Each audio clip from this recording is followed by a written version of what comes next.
Hello, ladies and gentlemen. Welcome to the YouTube channel grecochess. I'm your host. My name is Harry Lausaniziris, and we are going to discuss in this channel. We're discussing all the various aspects of the game of chess. In this video, we complete the series of my games that I recently played at the chessanity tournament in Jericho, Long Island, on Sunday, November 16th, 2025. If you've seen the previous videos, I started with a loss on round 1 and a win on round 2. And this is round 3. A few words about the format. It is quad, meaning that players are divided into groups of 4 based on their ratings. The top 4 players make the quad A, the next 4 the quad B, the next 4 the quad C, and so on. And since I had the third best rating among all the players, I belong to quad A and I had to face the first, second, and fourth best rated players. The time control was 45 minutes with 5 seconds delay. That means that when the game started, the players had 45 minutes on their clock, and when it was their time to move, for the first 5 seconds, the clock would not move, and then it would continue going downwards from where it stopped before.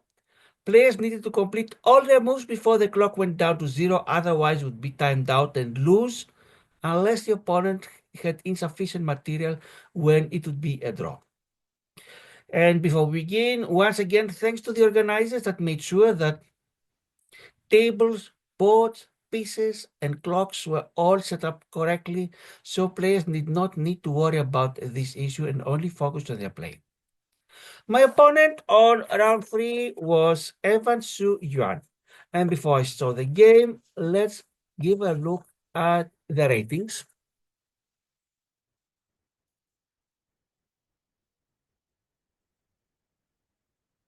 This is Evan's rating. It is the important number of what you see here is the one on the top left, 1454. This is the regular rating. If you're curious, the other ratings is the quick rating, meaning for faster games, the blitz for even faster games, it doesn't have a rating. And what does the flow mean? Let me explain. It means that if you play poorly and lose lots of points, your rating can never go below the flow number. Also, the rankings means that in the United States, he's player number 13,592, and in New York State, 1514. And now let's share my numbers for comparison. My regular rating is 1556. And this means that I'm a little bit more than 100 points ahead of Evan, so I was the favorite. But we're going to switch now and look at the analysis board and show the game as it took place. What I'm doing is I'm copying from the score sheet the moves one by one. I enter them on the chessboard provided by the online platform chess.com. And also I'm using Stockfish 16 in this video. And so the computer will tell us what do they think, who is ahead. Positive number means white is better, negative means black is better. It will make a comment on the move, with brilliant being the top comment with 2 exclamation marks, and blunder the worst comment with 2 question marks, will tell us which move would have been the best and what are the top 5 options for the other player whose turn is to come. Evan has the white pieces and starts with the pawn going to e4, the most popular white response, and I reply with the French, pawn to e6. This is the one I'm mostly familiar with. This is the one that I don't like it when I have white and my opponent plays it. That's why I prefer it. But other openings, the most popular is the Sicilian, pawn to c5. There is also the symmetric, pawn to e5. There is the other hand defense, knight goes to f6. The hypermodern, pawn goes to b6. Even there's an Owen, pawn go to a6. You may also have your knight to c6. There are many ways to reply. Second move with the French, of course, for white, Evan sends his pawn to d4, expected, and I send my pawn to d5. Now, third move, there are many choices for Evan. Usually the most popular is the advanced pawn to e5, because you get more space, but you can also send your knight either to c3 or to d2.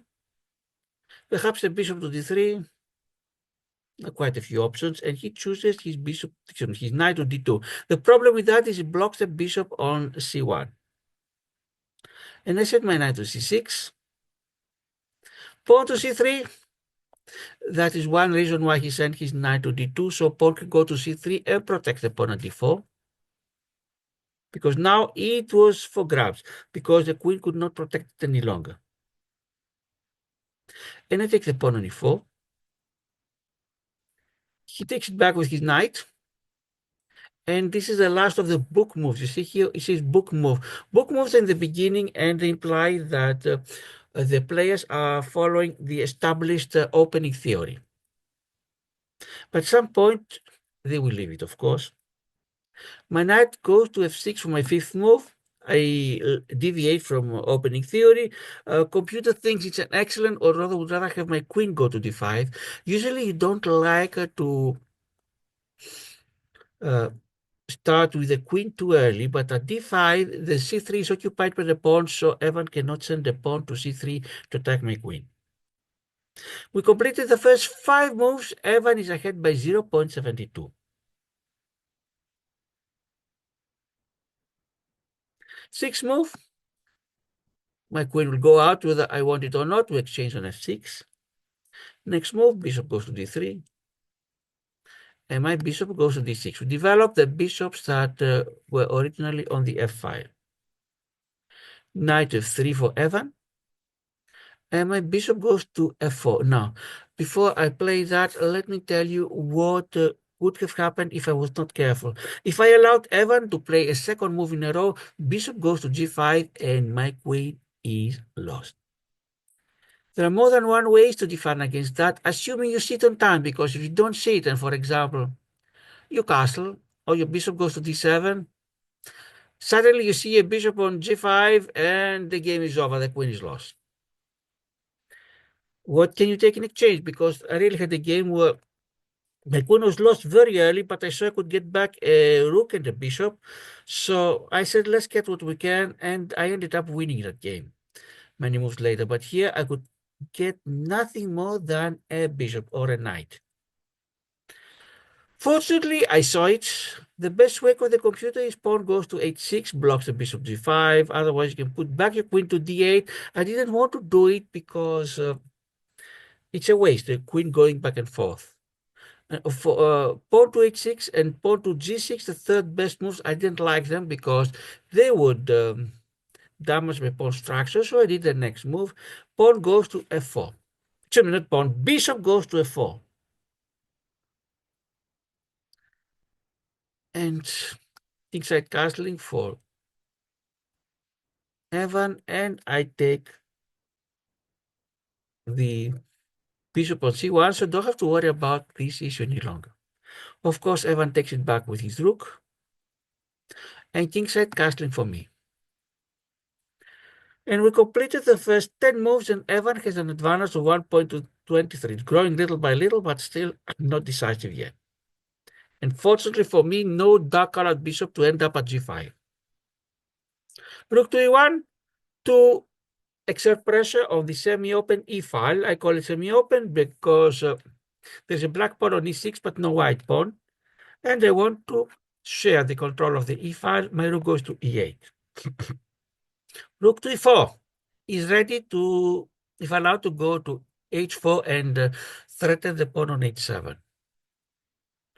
How do I protect it? The queen cannot go g6 or h6. I'm not going to sacrifice a queen for the h7 pawn. I would have to move one of the g or h pawns.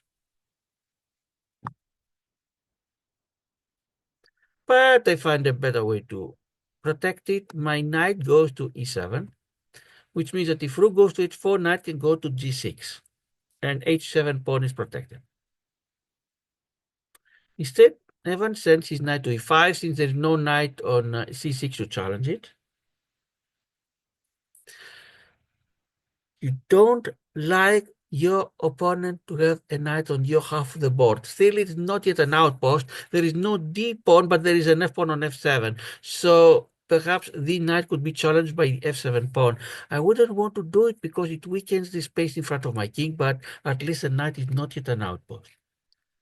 And I want to get rid of the knight as soon as possible, even though it's not yet an outpost, with my knight on g6. Computer thinks it's inaccuracy. Evan will send his knight back to g4 and threaten my queen on f6. And I need to explain, especially if there are beginners in the audience, you don't play these moves, at least at a level, because you hope your opponent will fall asleep and let you take the queen. The reason you do it because the opponent needs to waste a move to defend the queen one way or the other instead of having another attacking move. But there's an exception. If your opponent was going to send either way or rather the queen or whatever piece attack to another square to have a strong attack, then basically you wasted your threat. That's why you need to think, what is your opponent going to do with the queen? And don't count on the queen being forgotten there. If the opponent forgets it, usually there is a reason why. Just when you're so excited to grab the opponent's queen, boom, back rank mate. In this case, there was nothing like that, so I had to save my queen. And my queen goes to g5. The rook g4 is protected twice by queen on d1 and rook on e4, but my opponent needs to think that at least one of these two pieces must protect the knight on g4, otherwise perhaps move the knight. If it moves the knight, my queen is looking at the g2 square just in front of the enemy king. And Evan sends his rook to e3, and I start developing my bishop to d7. At this point, we completed the first 15 moves. Evan's advantage is 1.10. It is up to a point important, not yet deciding the game.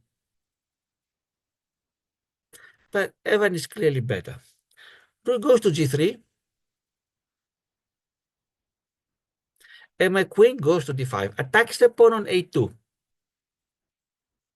And also doesn't have to worry about the knight on g4 suddenly going f6 or h6 and checking. Of course, currently the queen could take it, but if any of these squares was protected by something else, I would suddenly see my queen being lost to the opponent's rook.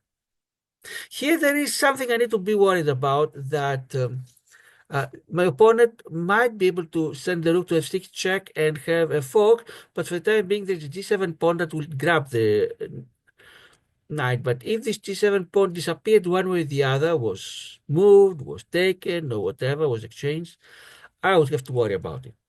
Now my opponent has to worry about the a2 pawn.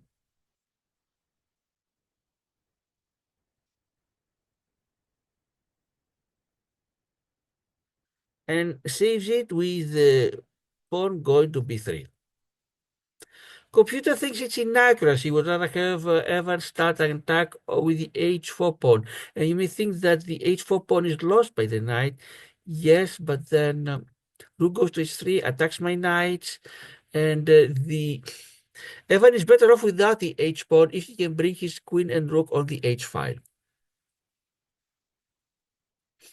If I take the a pawn instead, pawn goes to h5, starts attacking my knight, and I have to think of how to better orchestrate my defense.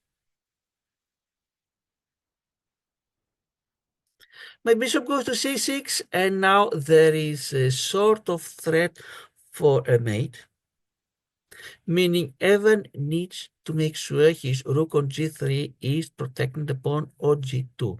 If his rook goes, let's assume that his next move was rook goes to h3 or e3, game is over. Checkmate, queen to g2, over. Of course, Evan is not going to do it, but he needs to keep this in mind. In chess, you would rather have as few things as possible in the back of your mind. You don't want to have constraints. On the contrary, you want to set constraints on the opponents.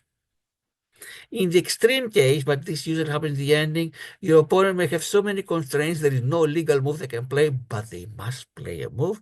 And this is what's called Zugzwang, the obligation to play a move, and they can lose a game because of that.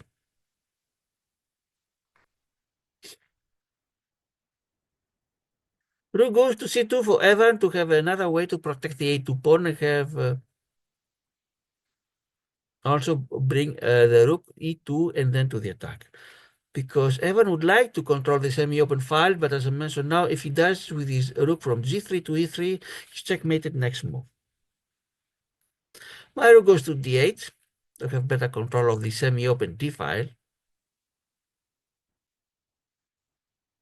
His rook goes to e2, and now Evan, yes, exert pressure on the semi-open e5. And my queen goes to a5 to attack the c3 pawn. Computer thinks it's a mistake, and from a few moves now, computer will want me to push the pawn on e5 and will want my opponent to stop me from doing so. But Evan prefers to save his c3 pawn with the queen going to d2. And my rook goes to e7. Inaccuracy, once again, the computer wants me to push my pawn to e5. At this point, we completed the first 20 moves, and Evan's advantage increases a little bit to 1.83. Let's see how game continues. Knight goes to e5. The e5 square. That's why computer thinks this is the best. That computer wanted me to push the pawn. If I would push it, I have both the knight on g6 and the queen on e5 controlling this square. So it doesn't seem to be lost. If anything, my pawn started taking it. The bishop on d3 would come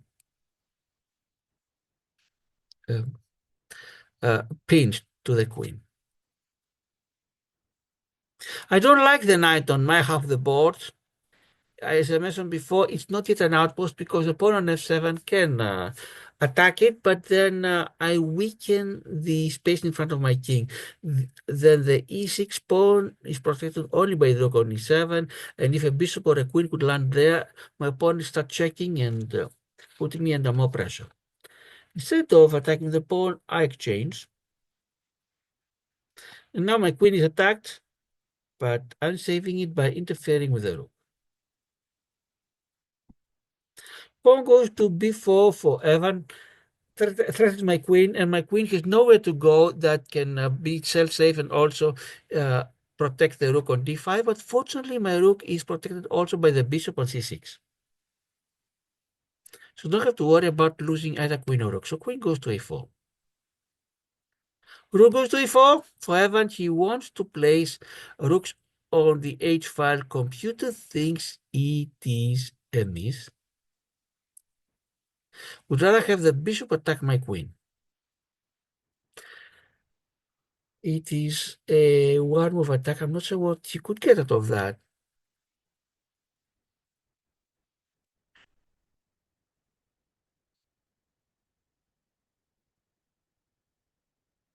But I decide, I know that Evan wants to place his rooks on the g file and threaten the pawn on t7. I don't like moving a pawn in front of my king, but what can I do? Better move it than lose it. Pawn goes to g6. Stop this idea, and really computer thinks it's the best possible move for me. Rook goes now to h4. Since Evan cannot take my g7 pawn, it's on g6, he will try to threaten the pawn on h7. And now defense bishop goes back to e8. This extra protection to f7 pawn. Computer thinks it's an inaccuracy. We completed the first 25 moves, and now Evan's advantage is significant, 2.25. I need to be very careful, and I would say very lucky from here to survive. I mean, not only I must not make any mistakes, even minor, but my opponent needs to make a few. Let's see how game continues. Pawn to h3. Evan is afraid that if his queen moves from d2, my queen from a4 could make a backrank mate. Not yet possible because the bishop could govern f1. That's why computer thinks it's inaccuracy. And as I said about my opponent's mistake, already the first small mistake is made. So my opponent's advantage from 2.18 will fall down to 154. And they start pushing along the f file. Pawn goes to 5. Excellent, says the computer. My opponent's queen never goes to h6, and you see if my rook was not on e7, it would be difficult for me, but now with the rook on e7, computer thinks a mistake, and we're almost getting even, 0.37 the advantage. But I wasn't feeling well at all at the time. My queen goes to d1 check. Misses the computer, would rather have me take the a2 pawn, but I don't want to give a second move in a row to Evan. Perhaps, I'm not sure what he would take. Perhaps take one of the pawns, perhaps make a sacrifice or whatever. So king goes to h2. My rook goes to g7, better protection for the g file. Bishop goes to c4 for Evan attacks my rook on uh, d5, and if the rook goes somewhere randomly, then my e6 pawn is lost with a check.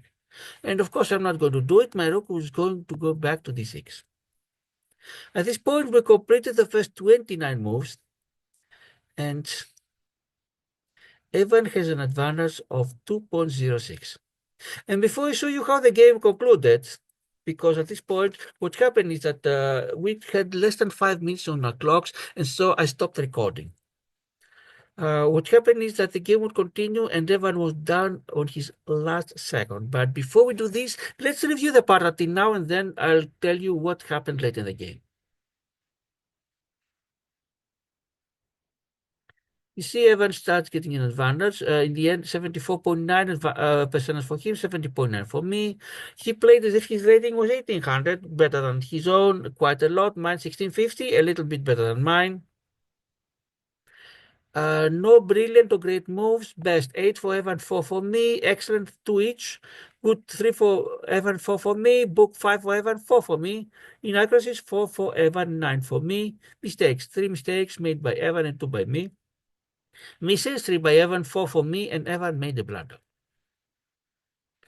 At this point, I'm going to erase everything and I'm going to set up the board the way I remember it was near the end. What happened is that we had to play extremely fast. Many mistakes and blunders were made by both sides.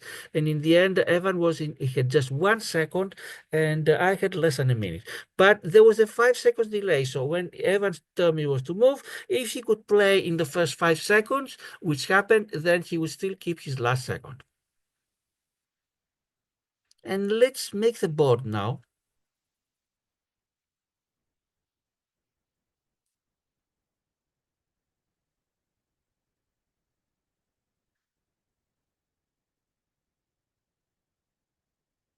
Then analysis. Okay, here we analysis, and we are going to set a position.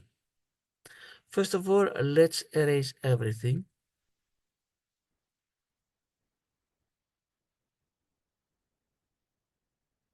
Let's delete all the pieces. Here we are. And let's start setting the pieces. As I remember, because I cannot completely rely on my memory,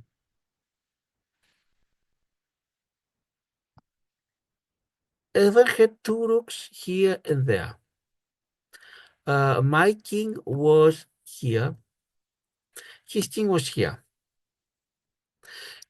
So as you see, this is made in 4 moves. I'm not sure if it was exactly like that or 1 row higher or lower, and if it was to the left or to the right, but I'm going to show you the idea behind that. So Evan plays his king goes here, trying to constrain my king. My king goes back. He sets his king here. My king goes back. My king is with the back on the wall, as they say. And later on, I was praying for the miracle, as they say. Evan has made in 2 moves, but Evan, with 1 second on his clock, he moved his king here.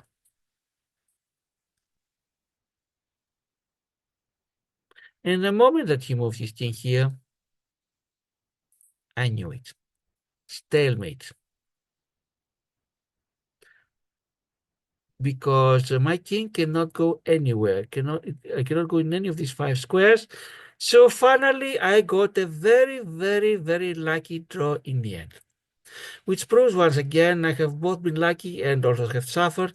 One needs to pay attention until the very end because 2 extra rooks, even 1 extra rook means definitely you're winning, let alone 2 extra rooks. But by playing too fast, of course he had the excuse of just 1 second on his clock. These things can happen. And that was my participation at the Chessanity tournament. 1 win, 1 draw, and 1 loss. A very, very lucky draw. But at this point, we are going to return to the online tournaments that I've been covering. The one was organized by me, the grecochess, and here nothing is changing. You've seen the previous videos.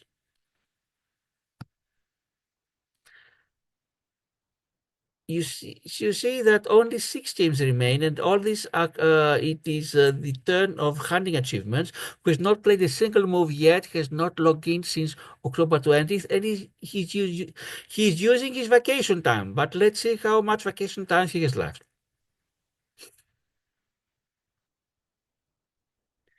His vacation time remaining is 5 days. Today is December 4th. We're going to wait 5 more days until December 9th.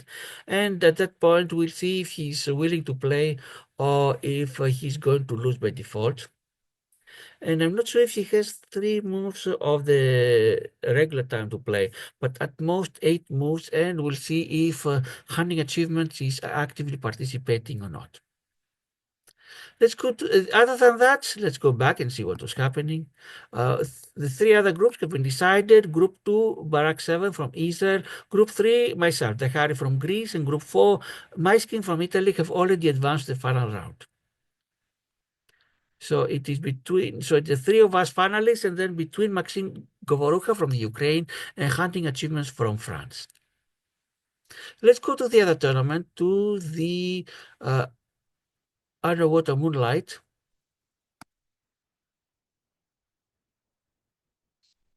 Organized by my Italian subscriber. Underwater Moonlight, the 9 Moons Tournament. Here there are 81 participants, 9 groups of 9. From each group, the top 3 advance to the semifinals, to the 27. Let's see how things are going. There are 787, there are 548 games completed and 100 games remaining. And let's see how the various groups are going.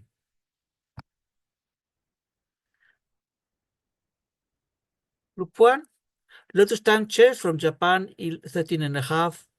And of Oli Kimbo from Australia, 11 points have advanced.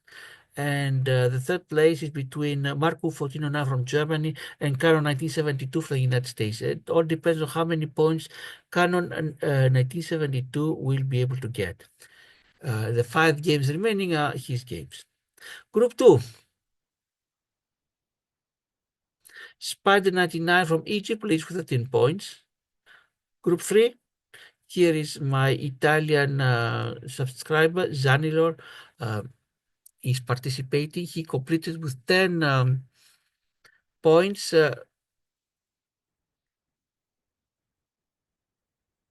And we have Maxim Govorucha from the Ukraine.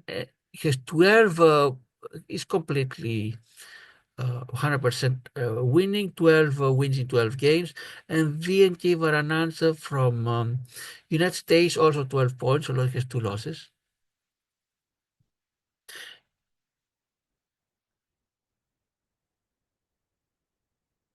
And third place, they're tying. Zanilo from Italy and Silvio 8888 from Croatia, 10 points and 46 tie-breaking points. Let's see what could happen.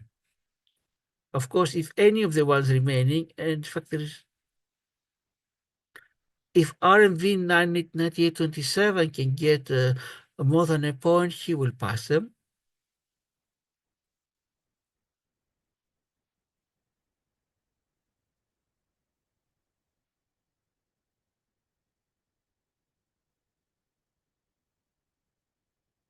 And let's see, Group 4. Iraq Lion, the other one that is 100% winning, 11 wins in 11 games, is leading 11 points. Group 5. This is over. Chinan Fu from Greenland, 14 points. AMMT from Indonesia, 13 points. And Peon Perez from Palestine, 13 points, have advanced already. Master Excalibur has 2 remaining games, but even if he wins them, he only reaches 12. Group 6. This is also over. Mathis B, 2008 from France, leads with 14.5. David 8 times 8 times 8 times 8 from Brazil has 12.5. And Munja 44 from Croatia, 11.5, have already advanced. Group 7.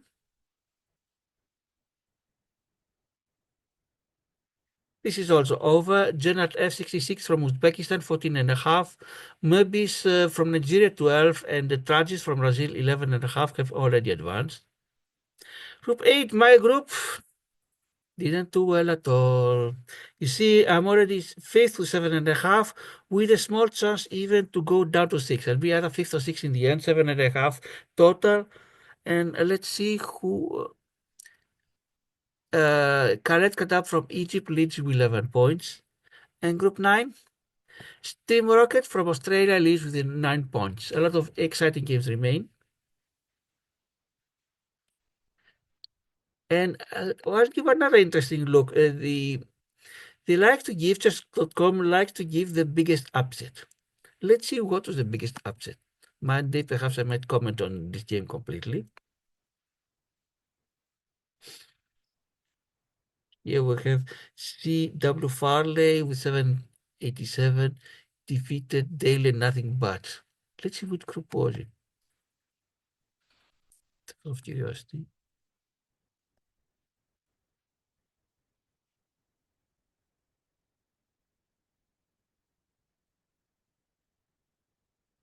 This is group 3.